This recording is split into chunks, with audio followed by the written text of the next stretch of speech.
Ma'am जी बादल और ma'am जी यही पंखुड़ियाँ। ये पंखुड़ियाँ हैं।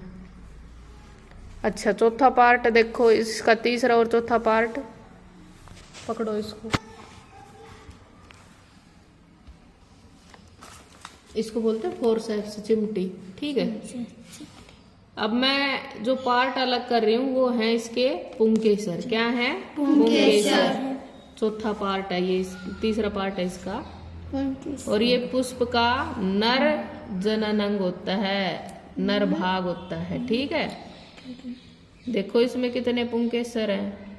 2 3 4 5। इसमें देखी तुमने ये पुंकेसर की संरचना देखी? ये देखो अंडाशय के नीचे से निकल रहे हैं। कल हम उस चित्र में देख रहे थे ना, तो ये अंडाशय के नीचे से जुड़े हुए हैं। 5 पुंकेसर है। ठीक है।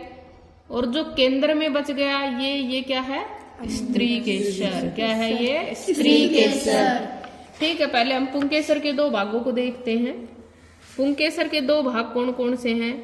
सबसे पहले ये पतला सा तंतु दिख रहा है ना? इसको क्या कहते हैं? फिलामेंट या तंतु, पुतंतु। ठीक है। और ये क्या है? पराग कोश। और इसी के अंदर परागकण पाए जाते हैं। ठीक है। अब हम बात करते हैं स्त्री केसर की। स्त्री केसर को हम 3 भागों में बांटते हैं। सबसे नीचे आपको ये फूला हुआ भाग दिख रहा है, दिख रहा है? Yes ma'am. इसे कहेंगे अंडाशय या ओवरी। क्या कहेंगे? अंडाशय या ओवरी।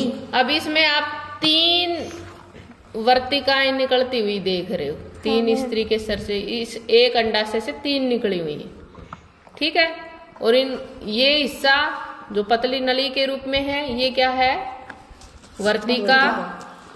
और ये ऊपर वाला हिस्सा जो थोड़ा सा चौड़ा है, ये क्या है? वृत्तिका। अब क्या होता है? परागण की क्रिया होती है। परागण की क्रिया क्या होती है? जैसे मैंने तुम्हें बताया था कि परागकोश में परागकण होते हैं जो कि नर युग्मक है। ठीक है। और अंडाशय में अंडाणु होते हैं जो कि मादा युग्मक होते हैं। ठीक है।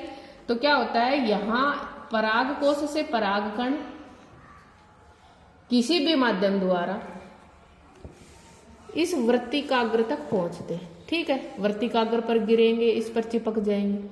ठीक है। और फिर इस वृत्तिका के अंदर से पराग नलिका का निर्माण होता है, जिसमें से ये परागकण अंडाशय तक पहुंचते हैं और अंडाणु का जो केंद्रक है उससे संलयित होते हैं।